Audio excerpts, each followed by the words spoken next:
Welcome to the Pretty Powerful Podcast, where powerful women are interviewed every week to share real inspiring stories and incredible insight to help women or anyone break the barriers, be a part of innovation, shatter the glass ceiling, and dominate to the top of their sport, industry, or life's mission.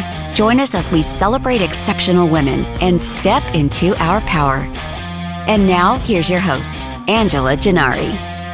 Hello, welcome to another episode of the Pretty Powerful Podcast. My name is Angela Gennari, and today I'm here with Brittany Greenfield. Hi, Brittany. Hey, Angela. Thanks for having me. Absolutely, my pleasure.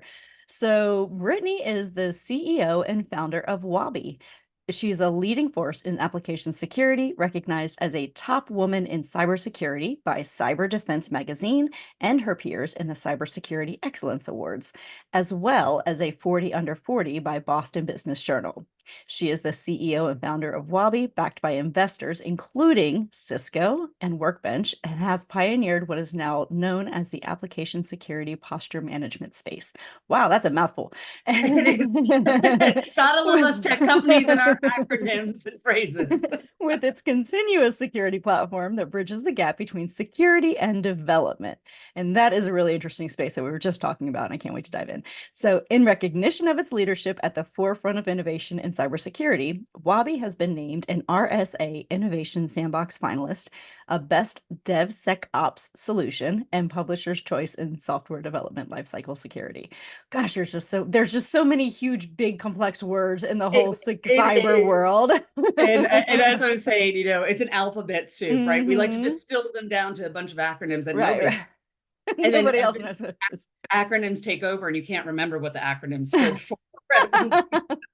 And you're just like, yeah, just move on. Just it is what it is. Somebody will change it tomorrow anyway. Well, and I love the Best DevSecOps Solution. I'm like, the development secure, like we're just gonna make up stuff, and like we're just gonna assume we know what it means. Exactly. Like there's a point in time where I go, but we can actually spend more time talking about it. Yeah, sure. The acronym, and DevSecOps happens to be a particular nitpick of mine, but sometimes it's the right time to just go with the flow with what everybody calls it, and I'll tackle that challenge of whether or not that word should exist. I love it. So, what made you want to get into the cybersecurity space? Yeah, so I actually I've always been in enterprise software. I got into startups coming out of college before it was a normal thing to do. I actually have to remember to explain to my friends what a startup was. And not to mention the added complexity of the fact that I was working at a cloud startup at a time before cloud was. And they're like, so you're working in weather technology? No. Just give it 5 years, you'll know what the cloud is. Yeah. Speaking of things that we just start to accept at some point in time. And I got into cyber. I was doing my MBA, and I was working for Cisco, which I think the networking company, right, and not the food supplier, right. And I was, there you're talking about perimeters, right? Which are like our homes, right? We try to make sure our homes are safe with different kind of perimeter devices that we monitor, right? It could be an ADT system. It could be a lock on your front door. And so as a result, because Cisco's sitting at that interface, I spent a lot of time with cybersecurity. And it was sort of before it had become, dinner table conversation, right? Right. Once a week, there's some breach that's reported. Not that it wasn't happening before. And I just fell in love. It's an area of a lot of intellectual curiosity. I think it's an area that I always went. I actually grew up in Washington, D.C. So for me, cyber had been a 3-letter agency thing. Right. You don't have to be a hacker sitting in a basement, fighting the good fight against the bad guys. And it's a place where people are coming to solve problems. And I just absolutely fell in love with it. And you can't pull me out of it. Yeah. Well, and it's fascinating because when you're talking about you were doing the whole cloud thing before people knew what that was. And I remember hearing it for the first time. And I was working for a technology company that had just gone bust in that whole tech bust thing. So it was my first job out of college. And some of my colleagues were going to work in this they were calling it cloud technology. And I was like, that doesn't even make sense. And I was like, so I went to TV advertising, and I was like, I'm gonna go, I know what that is. It's a real thing. And what you're doing is not a real thing. Right. So, It's like, 100%. I remember literally having to, I said I had to explain the cloud, and my friends actually asked the right question. yeah, Why is it called the cloud? I don't know, because it's just up there. It's just yeah, omnipresent. yeah. I didn't come up with it. Let's just move on. Well, and I was like, so you're just gonna store things in the abyss of space? And I was like, Right. that Sure. doesn't even make sense. And like, I just couldn't wrap my head around it. But man, looking back, I would have been brilliant to go that route because there was just so much that was gonna happen, and I couldn't see it. I couldn't understand it. It was just too foreign to me. If it makes you feel any better, or I am a technologist, I work in this industry, I Uh-huh. understand how it works, and I Uh-huh. still actually have the like mystery of how it works, right? I enjoy the mystery of Yes. how it works. It's still, I wake up and I go, oh my gosh, we're living in this world where literally I am collaborating. I'm sitting in California. I'm normally Hmm. Boston based. I'm collaborating with my market team Yep. on a report that's coming out on a document that's stored on the web.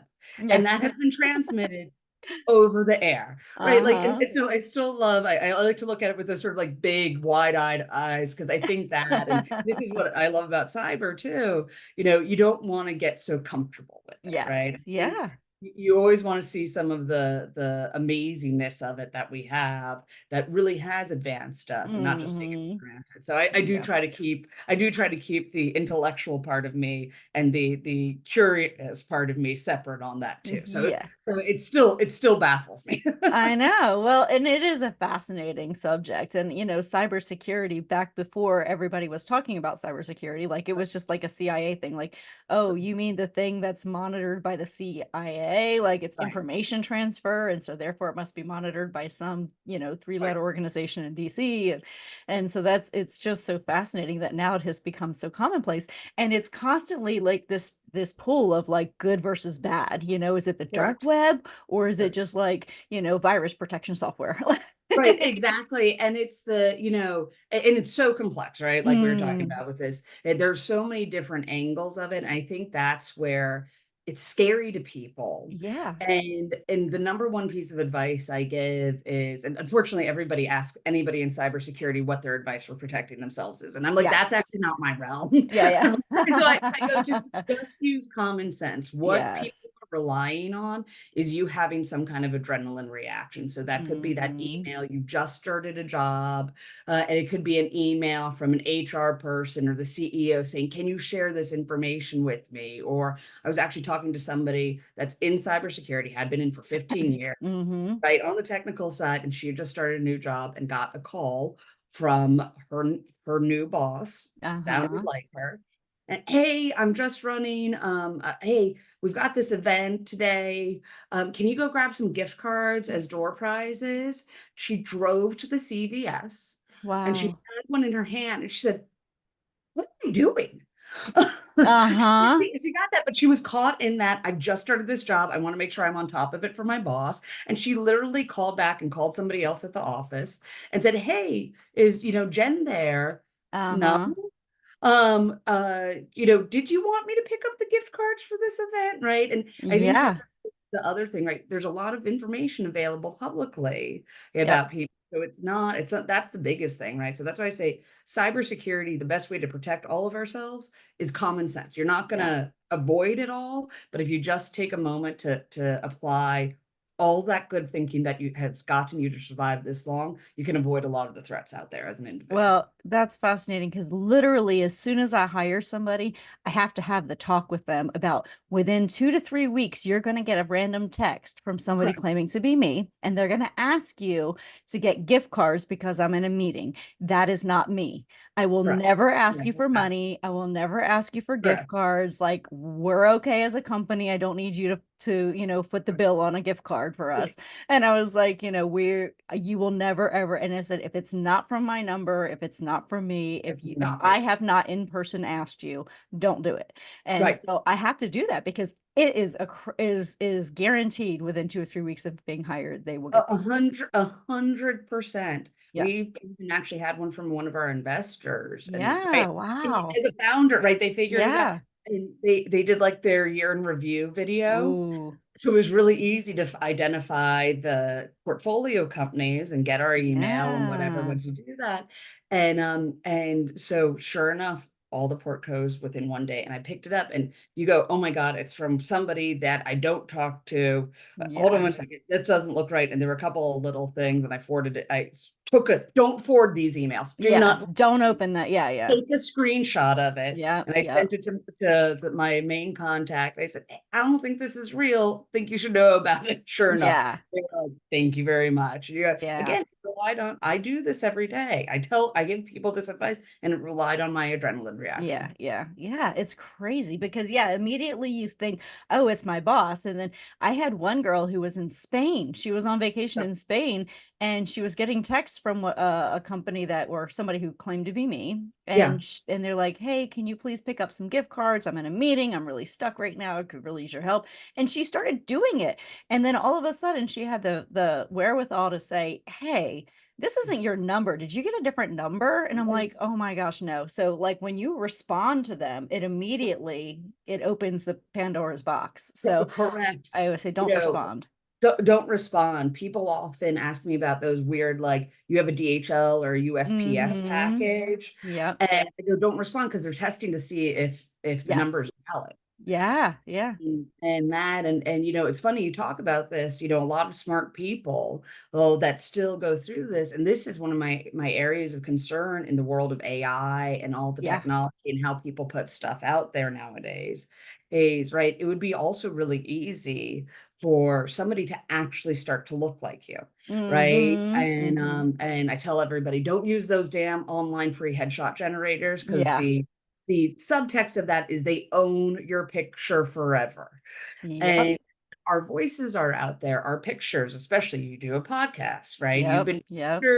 shared in magazines and whatnot, and it's going to become even easier. And somebody's going to go, oh, yeah, I know Angela's on the road. So no wonder it's not her standard background or whatever. Uh-huh. Yep. It's going to sound like you.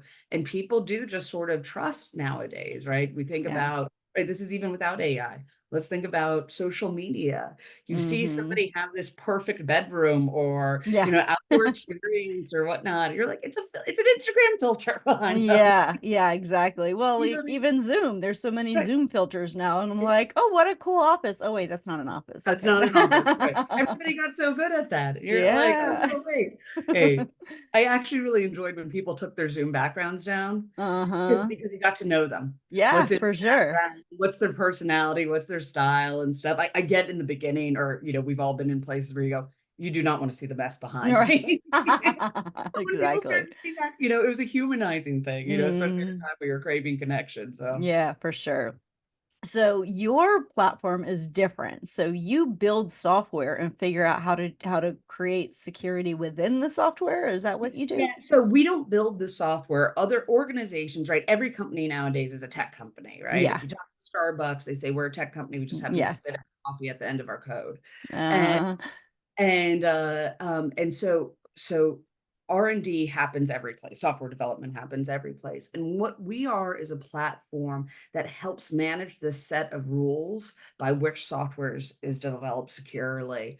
The huh. analogy I like to use is that we don't just build a house and move somebody in, right? Mm-hmm. Build a house and we know whether it's a new build or a renovation. We know if it's commercial or residential or high rise, single family. We know that it's in an existing city, so it has its own rules. Yep. Um, and so the same is true in software development. Some of those are externally dictated by Mm-hmm. regulation. Some of them are internally dictated, much like you might say, I prefer a nice gray to sort of a beigey color on my wall. Right.